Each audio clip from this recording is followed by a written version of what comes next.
আসসালামু আলাইকুম। কেমন আছেন আপনারা সবাই? আশা করি ভালো। এখন চিন্তা করতেছি বাড়ি যাব কার জন্য? কেউ তো আমার জন্য অপেক্ষা করে নাই। কে আমার জন্য পথ চেয়ে বসে আছে? কেউ নেই। একজনকে বললাম যে আমি বাড়ি আসতে চাই। সে বলল ইচ্ছা হলে আসো, নয়তো না। আসলে দায়িত্ব আছে তো, দায়িত্বর কারণে যাইতে হবে। বাবা মার কবর জিয়ারত করতে হবে, সেজন্য আসলে বাড়িতে যাওয়া খুব দরকার। আসলে ভাই, যার পৃথিবীতে বাবা মা নাই, তার আসলে এই জগতে আপন বলতে কেউ নেই।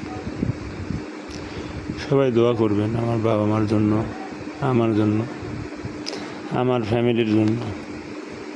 আল্লাহ পাক যেন আমার বাবার আদর্শ নিয়েই আমারে চলার তৌফিক দান করেন। আমার বাবা মার দেখানো পথে যেন আমি চলতে পারি। প্রিয় মানুষগুলোকে বলি, তোমরা সবাই ভালো থাকো, কোনো সমস্যা নেই। আমার যে কোনো একভাবে দিন কেটে যাবে।